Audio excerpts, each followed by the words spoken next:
everyone, and welcome to Walk Away from the Workbook. I'm Nicole Seymour, and you will have to excuse my outfit. Today was Wild Wednesday in my kindergarten class, and I like to go all out. It's a shame I'm not wearing my Mickey ears because those are pretty awesome. Oh, what do you know? There they are. Today, our topic is writing. Writing for me as a teacher, as a kindergarten and first grade teacher, is the hardest subject by far to teach, and I'm going to explain why.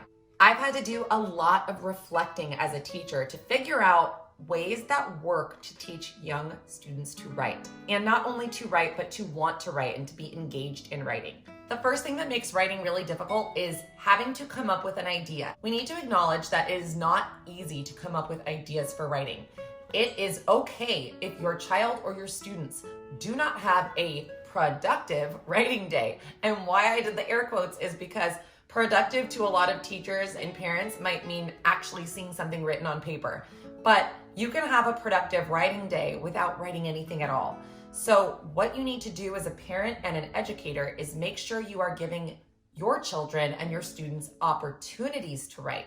It is up to them whether they write or not, but you have to give them an opportunity to write every single day. Writer's block is a thing, and it's okay. All good writers go through that. They go through days where they have no good ideas. They feel like they can't come up with anything that they want to write down or that anybody would want to read. And we have to let our kids know that that is a normal part of the writing process, is to struggle. We often want our kids to come up with a product every time they do writing, and that is not what writing is about. We need to get away from that idea that in order to be productive, we have to have something written down. To be productive could look like talking out an idea with a grown-up. It could also look like you are lamenting because you're having such a hard time, and it's okay to sit and vent for a moment.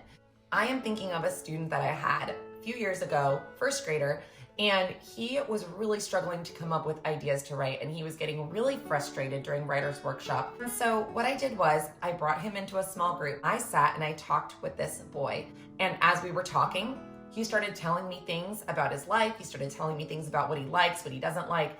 And I told him, I'm going to start writing down some ideas for you as you're talking, but let's just have this conversation. Let's just talk, me and you. And by the end of that conversation, we had about 25 different topics that he could write about. And the reason that I think he was so surprised is because I didn't ask him to write anything down. I wrote for him because I thought, you know what? This kid is so frustrated. He is not going to be able to write anything today. And that's all right, because I'm going to help him get to the moment where he will be ready to write.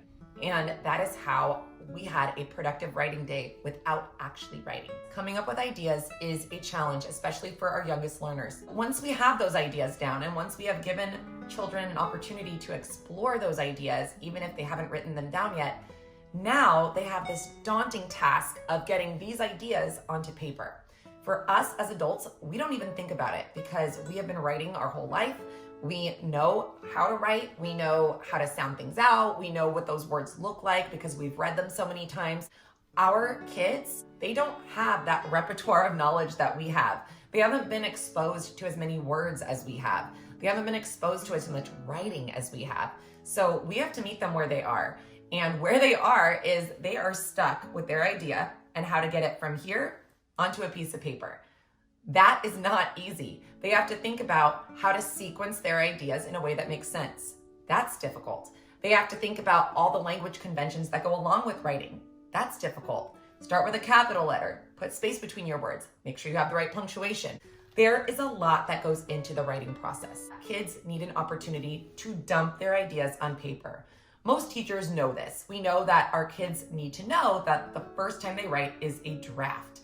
It is not the final piece. A lot of times, young writers, they need help with this because they want their first piece to be their last piece. They want it to be perfect the first time they do it. And so it's really important for us as teachers, as parents, to encourage them to edit their work and revise it. Look at it again and again. Kids need to understand that as they write, they have to have a draft. And that draft can just be what I said, a brain dump. Doesn't matter if they have the right spacing, doesn't matter if they have the right spelling. It is a dump of ideas. That way, it takes away any walls that your child or your students may have put up because they know it's okay that it's not perfect. We just need to get them flowing on the paper. Another suggestion I have for younger learners, kindergarten, first grade level learners, is to have them illustrate their story before they write. And the reason that we do this is because for especially our language learners that are learning English as a second language, having that visual of what their story is and how their story is told will help them come up with the words later. Doing the illustrations first really gives kids a context for what they are writing about. You might worry that they will spend all their time on their illustration and they won't get to the writing. And you know what? That's okay. Remember how I said they need an opportunity to write? Sometimes drawing it out is that opportunity. Think about when we're doing a TV show. They have storyboards. The storyboards have very little writing on them, and they're mostly just images of what the story is like. This is okay for your child to have drawings instead of writing for a couple of days before they actually get their ideas out. The next suggestion I'm going to make for you as a teacher, as a parent, is to always have writing be accessible in your home or in your classroom. Giving students a place to write is a great way to make sure that they have access to writing. This is our kindergarten writing journal, and it has, in the beginning, blank sheets of paper.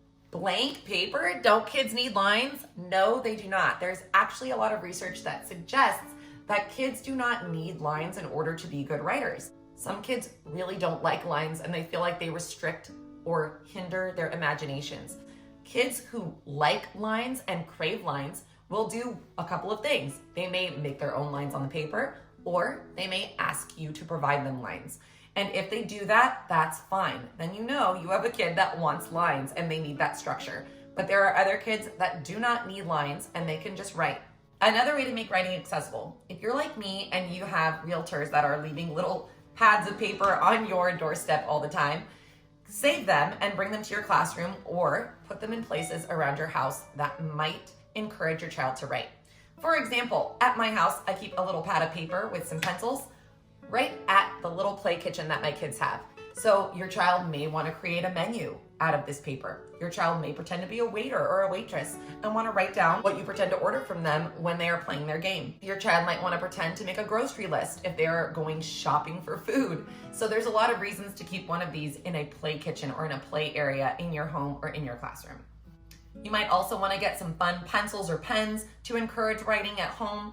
Sometimes when kids are able to write with a fun color or with a rainbow pencil or something like that, it really makes them want to do it more. So think about those little ways that you can encourage writing in your classroom or, like I said, at your own house. As you're making this writing accessible to them, make sure you include them when you do writing of your own. And don't tell me that you don't, because we do. We do it all the time.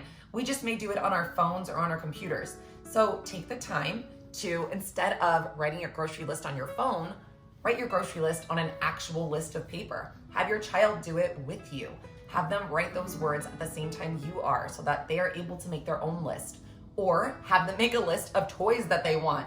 I guarantee they will want to write a lot if you tell them to write toys they want, or favorite animals or anything like that that they might want to list. Lists are a great way to get kids excited.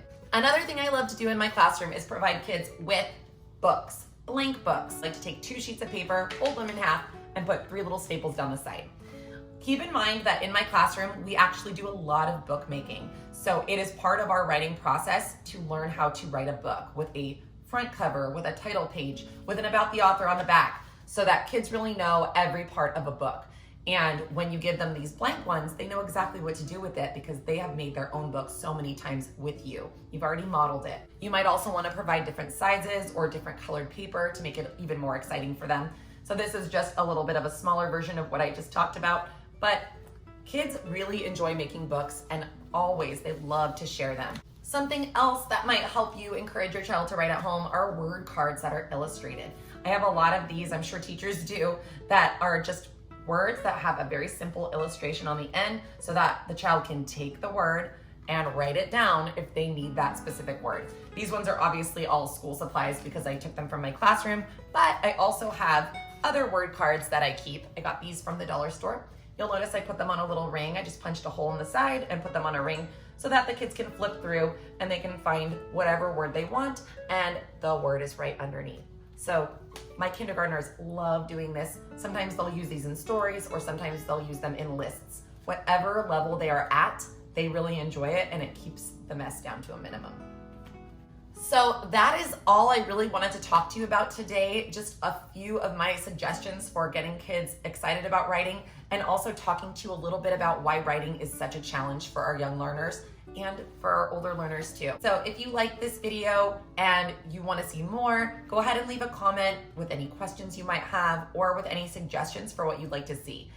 And as always, if you enjoyed watching, please don't forget to like and subscribe and share the channel with a friend. Talk to you guys soon. Bye.